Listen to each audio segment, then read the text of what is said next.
जब वो नई नई ब्याह कर इस गुप्ता सदन में आई थी, उनकी सास मंगला देवी एक सख्त मिजाज की औरत मानी जाती थी, लेकिन रजनी के आते ही जैसे मोम हो गई थी। मंगला देवी ने घर की चाबियों का गुच्छा पहले ही दिन रजनी के पल्लू में बांध दिया था। बहू, मंगला देवी ने कहा था, ये घर अब तेरा है। मैं तो अब बनप्रस्थ की ओर हूँ। बस 2 वक्त की रोटी और थोड़ा सा प्यार दे देना, मुझे और कुछ नहीं चाहिए। रजनी ने भी बड़े चाव से सिर हिलाया था। माँ जी, आप चिंता मत कीजिए, आप मेरी माँ जैसी हैं। शुरुआती साल बहुत अच्छे बीते, लेकिन जैसे जैसे समय बीता, रजनी को घर की सत्ता का नशा चढ़ने लगा। पति की अच्छी नौकरी थी, पैसा आने लगा और रजनी का रहन सहन बदलने लगा। उसे अब अपनी सास मंगला देवी का पुराना तौर तरीका खटकने लगा था। मंगला देवी का सुबह सुबह पूजा की घंटी बजाना, आंगन में तुलसी को जल देना और पुराने रिश्तेदारों को घर बुलाना, ये सब रजनी को अपने मॉडर्न लाइफ स्टाइल में बाधा लगने लगा। फिर आया वो मनहूस साल, जब रजनी के पति का एक्सीडेंट में देहांत हो गया। घर में कोहराम मच गया। मंगला देवी जवान बेटे की मौत से टूट गई थी, लेकिन रजनी ने दुख मनाया, पर साथ ही उसने एक और योजना बना ली थी। पति की इंश्योरेंस का पैसा और प्रॉपर्टी अब उसके हाथ में थी। एक शाम रजनी ने अपनी बीमार सास के कमरे में प्रवेश किया। मंगला देवी बिस्तर पर लेटी थी, घुटनों के दर्द से कराह रही थी। माँ जी, रजनी ने रूखे स्वर में कहा, अब मोहित बड़ा हो रहा है, उसे अपना अलग कमरा चाहिए और मेरी किटी पार्टी की सहेलियाँ आती हैं तो ड्राइंग रूम छोटा पड़ता है। मंगला देवी ने कांपती आवाज़ में पूछा, तो क्या करना है बहू? मैंने सोचा है कि आंगन के पीछे जो स्टोर रूम है उसे साफ करवा देती हूँ, आप वहाँ शिफ्ट हो जाइए। रजनी ने फरमान सुना दिया, वहाँ खिड़की भी है, आपको हवा लगती रहेगी, और वैसे भी आप दिन भर बिस्तर पर ही रहती हैं, आपको बड़े कमरे की क्या ज़रूरत? मंगला देवी की आंखों में आंसू आ गए। वो कमरा जिसे उन्होंने अपने पति के साथ मिलकर बनाया था, वो कमरा जहाँ उनकी पूरी जवानी गुजरी, आज उससे उन्हें बेदखल किया जा रहा था। बहू, वो स्टोर रूम तो बहुत सीलन भरा है, मेरे घुटनों का दर्द बढ़ जाएगा। मंगला देवी ने गिड़गिड़ाते हुए कहा, मोहित मेरा पोता है, मैं उसके साथ ही सो जाया करूँगी। नहीं माँ जी, रजनी चिल्लाई, बच्चों की पढ़ाई डिस्टर्ब होती है और आपकी खांसने की आवाज़ से मोहित की नींद खराब होती है। आपको स्टोर रूम में ही जाना पड़ेगा, वरना वरना क्या? मंगला देवी ने पूछा।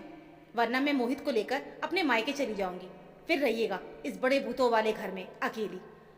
रजनी ने धमकी दी। मंगला देवी डर गई, पोते से दूर होने का डर, अकेलेपन का डर। उन्होंने चुपचाप अपना सामान समेटा और उस हिरन भरे अंधेरे स्टोर रूम में चली गई। रजनी ने चैन की सांस ली। उसने पूरे घर को रिनोवेट करवाया। मंगला देवी के पुराने संदूक, उनकी पूजा की चौकी, उनकी यादें सब कबाड़ी वाले को बेच दिया गया। छोटा मोहित ये सब देख रहा था। वो अक्सर दादी के पास स्टोर रूम में जाता। दादी, आप यहाँ क्यों रहती हो? मम्मी ने आपको यहाँ क्यों भेजा? 10 साल का मोहित पूछता। रजनी वहाँ पर आ धमकती और मोहित का हाथ पकड़कर खींच कर ले जाती। मोहित, यहाँ मत आया कर, यहाँ बहुत बदबू आती है।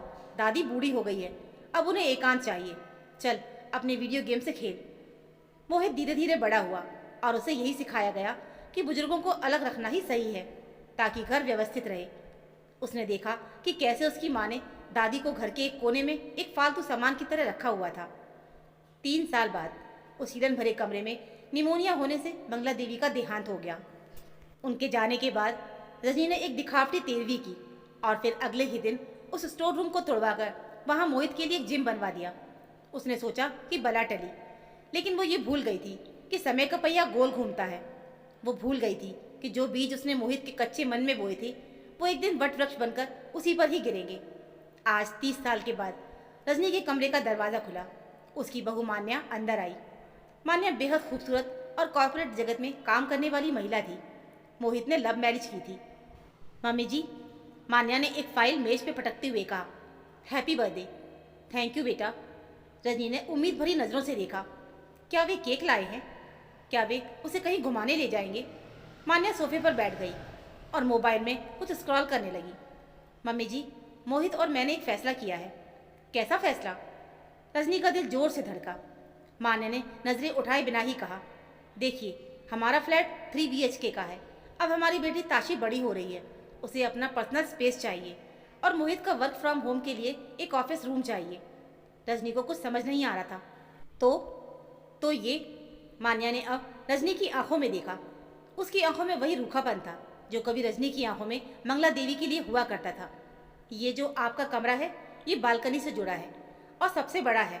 इसमें हम ताशी का रूम और मोहित का ऑफिस सेटअप करेंगे। लेकिन बेटा, मैं कहाँ रहूँगी? रजनी का गला सूख गया। मान्या ने बड़ी सहजता से कहा, अरे वो किचन के पास वाला जो छोटा गेस्ट रूम है ना, जहाँ हम वॉशिंग मशीन और एक्स्ट्रा सामान रखते हैं, हमने उसे साफ करवा दिया है। आप वहाँ शिफ्ट हो जाइए। आपके लिए तो वो काफ़ी है। वैसे भी आपको कम ही चलना फिरना होता है। रजनी को लगा जैसे किसी ने उनके सीने में खंजर घोंप दिया हो। वो कमरा असल में एक स्टोर रूम जैसा ही था। वहाँ ना खिड़की थी, ना ही ठीक से हवा आती थी। वो वॉशिंग मशीन की घरघराहट और किचन की धुएं से भरा हुआ था। मान्या, रजनी की आवाज़ कांपी, बेटा मुझे अस्थमा है, मेरा दम घुट जाएगा। मैं तो तुम्हारी माँ जैसी हूँ। मोहित कहाँ है? उससे बात कराओ मेरी। मान्या ने एक व्यंग्यात्मक हंसी हंसी। मोहित ने ही तो ये आइडिया दिया है मम्मी जी। उसने कहा है कि बचपन में माँ ने दादी को भी तो ऐसे ही एकांत में रखा था ताकि घर डिस्टर्ब ना हो। वो तो बस आपके ही सिखाए रास्ते पे चल रहा है। रजनी सन्न रह गई। मोहित, उसका अपना बेटा, जिसे उसने अपनी सास से छीनकर लाड़ प्यार से पाला था, आज वही उसे बेघर कर रहा था। तभी मोहित कमरे में आया। उसके हाथ में एक केक था, लेकिन चेहरे पे कोई भाव नहीं था। माँ, आज शिफ्टिंग करनी है, मोहित ने केक मेज पे रखते हुए कहा। कल इंटीरियर डिजाइनर आएगा इस कमरे का नाप लेने। प्लीज़ ड्रामा मत करना। रजनी ने बेटे को देखा। मोहित तुझे याद है तेरी दादी? मैंने उनके साथ। हाँ माँ, मुझे सब याद है। मोहित ने रजनी की बात काट दी। मुझे याद है कि कैसे दादी उस स्टोर रूम में खांसती रहती थी और तुम मुझे उनके पास जाने से रोकती थी। तुमने कहा था ना कि बूढ़े लोगों को अलग रहना चाहिए, उन्हें स्पेस चाहिए। तो बस अब तुम्हें स्पेस दे रहे हैं, इसमें गलत क्या है? मोहित की आवाज़ में एक ठंडापन था। उसे महसूस हुआ कि ये मोहित नहीं बोल रहा, ये उसका अपना कर्म बोल रहा है। 30 साल पहले उसने जो शब्द अपनी सास से कहे थे, आज वही शब्द ब्याज समेत लौट कर आए थे। मान्या उठी और अलमारी से रजनी के कपड़े निकालकर बेड पर फेंकने लगी। मम्मी जी जल्दी कीजिए, मेड बाहर खड़ी है, वो सामान ले जाने में मदद कर देगी। रजनी बेजान सी बैठी रही। उसकी नज़रें फिर से दीवार पर टंगी उस पुरानी तस्वीर पर गई जिसमें मंगला देवी और रजनी साथ खड़ी थी। उस तस्वीर में मंगला देवी मुस्कुरा रही थी, जैसे कह रही हो कि देख लिया बहू, वक्त किसी का सगा नहीं होता। रजनी को अब उस हिलन भरे कमरे की याद आई जहाँ उसकी सास ने अपने आखिरी दिन बिताए थे। उसे याद आया कि कैसे उसने सास के गहने छीन लिए थे, कैसे उनकी साड़ियाँ मेड को बांट दी थी। आज मान्या ने रजनी के कानों से सोने की बालियाँ उतरवा ली। मम्मी जी, वहाँ छोटे कमरे में ये सब चोरी होने का डर है, लॉकर में रख देते हैं। वैसे भी अब आपको सजने संवरने की क्या ज़रूरत? मान्या ने वही तर्क दिया जो कभी रजनी ने दिया था। रजनी ने विरोध नहीं किया। उसे समझ आ गया कि यह अन्याय नहीं, ये न्याय है, प्रकृति का न्याय। धीरे धीरे लड़खड़ाते कदमों से रजनी उस छोटे से दम घुटू कमरे की ओर बढ़ी। जैसे ही उसने उस कमरे में कदम रखा, उसे वॉशिंग पाउडर की तीखी गंध और अंधेरे ने घेर लिया। वहाँ एक पुरानी चारपाई पड़ी थी और कोने में कबाड़ का ढेर। रजनी चारपाई पर बैठ गई। बाहर मोहित और मान्या के हंसने की आवाज़ें आ रही थीं। वो शायद रजनी के पुराने कमरे की सजावट की योजना बना रही थी। रजनी ने अपनी झुर्रियों वाले गालों पर लुढ़कते आंसुओं को पोंछा नहीं। वो रो रही थी, अपने लिए नहीं बल्कि अपनी उस मूर्खता के लिए जिसने उसे ये दिन दिखाया था। उसने सोचा था कि सास को किनारे लगाकर वो राज करेगी, लेकिन वो भूल गई थी कि उसकी गोद में पल रहा बेटा ये सब कुछ देख रहा है। बच्चे भाषण से नहीं, आचरण से सीखते हैं। उस रात बारिश और तेज हो गई। रजनी उस छोटे से कमरे में सिकुड़कर लेटी थी। उसे ठंड लग रही थी, लेकिन उसे ओढ़ने के लिए कंबल मांगने की हिम्मत नहीं हुई। उसे डर था कि कहीं मान्या आकर ये ना कह दे कि अगर यहाँ नहीं रहना तो वृद्धाश्रम छोड़ दूँ।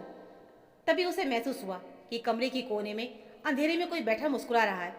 वो कोई और नहीं, उसका अपना अतीत था जो उसे बता रहा था कि रिश्तों की नींव अगर छल और स्वार्थ पर रखी जाए तो उसकी छत बुढ़ापे में ज़रूर गिरती है।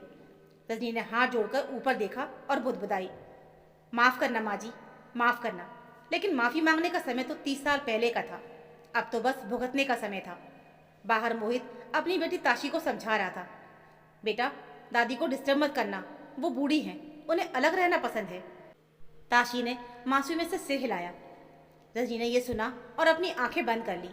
एक और पीढ़ी तैयार हो रही थी, एक और चक्र शुरू हो चुका था और इस चक्रव्यूह को तोड़ने वाला कोई नहीं था, क्योंकि इसकी रचनाकार वो खुद थी। तो दोस्तों, ये थी हमारी आज की कहानी। उम्मीद है आपको ये कहानी ज़रूर पसंद आई होगी। इस कहानी को लेकर आपकी क्या राय है हमें कमेंट में ज़रूर बताइएगा। कहानी अच्छी लगी हो तो प्लीज़ वीडियो को लाइक और चैनल को सब्सक्राइब ज़रूर कर लीजिएगा। मिलते हैं फिर एक और ऐसी नई कहानी के साथ। तब तक के लिए धन्यवाद।